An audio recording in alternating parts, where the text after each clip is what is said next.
નમસ્કાર ખેડૂત મિત્રો, હું Kaushal Rangadiya, Zeel Crop Care Private Limited Ahmedabad વતી આજના વિડીયોમાં આપ સર્વે ખેડૂત મિત્રોનું હાર્દિક સ્વાગત કરું છું।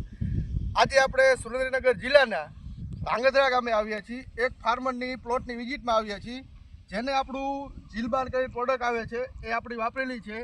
એનું માપ છે ઝીલબારનું ડોઇલ પેકિંગમાં આવે છે, એનું માપ છે એકરે 5 કિલો। આપણે આપણા ફાર્મર આપણા જોડે જ છે, એમને ફાર્મર પાસે આપણે રિવ્યૂ લેશું કે ભાઈ આ ઝીલબાર વાપર્યું તમને કેવું લાગ્યું। નમસ્તે, તમારું નામ જણાવશો? શામજીભાઈ ઠાકરસિંહ। બરાબર, હવે તમે આ જીરું કેવડું હતું ત્યારે વાપર્યું હતું અને આનાથી શું ફાયદો થયો એ થોડું ખેડૂત મિત્રોને જણાવશો? હા, કેટલા દિવસ પહેલા વાપર્યું હતું? આ 15 દાડા પહેલા વાપર્યું હતું। બરાબર, સોરવા હારા થયા, વિકાસ સારો થયો। બરાબર, થોડું રિઝલ્ટ આનો સારું આવે એમ। બરાબર। હવે આ ટૂંકમાં તમારે પેલા વાપર્યું ત્યારે સહેજ જીરું નાનું હોય છે, આવડું બરાબર છે। હવે અત્યારે એકદમ થડી બંધ થઈ ગયું છે, જીરું બધું સારું છે। અત્યારે તમે આમાં જોઈ શકો છો, જો આ થળિયા બળિયા બધું જાડું થઈ ગયા।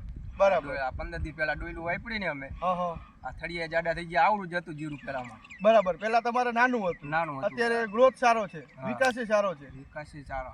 બરાબર। તમે વિડીયો મિત્રોને કહીશું કે આમ આખો પ્લોટ બતાવી જોઈજો બધું નાખ્યું। બરાબર। તમે આ બીજા ફાર્મર હોય કોઈ તમારા જાણીતા એવા કે તમને એમને શું કહીશો કે આ વાપરવું જોઈએ કે ન વાપરવું જોઈએ? આ વાપરવું જોઈએ। કેવું લાગ્યું તમને? અમને સારું લાગ્યું। બરાબર, તો બીજા ખેડૂત મિત્રો કદાચ વાપરે તો એમને ખોટ નથી ને? ખોટ નહીં, બરાબર, જરા એક ધરતી ભાની ખોટ ન આવે। બરાબર, ડીઝલ તો આવે જ છે ને સાહેબ। હા, એ 100%। ભલે, હાલો, ધન્યવાદ।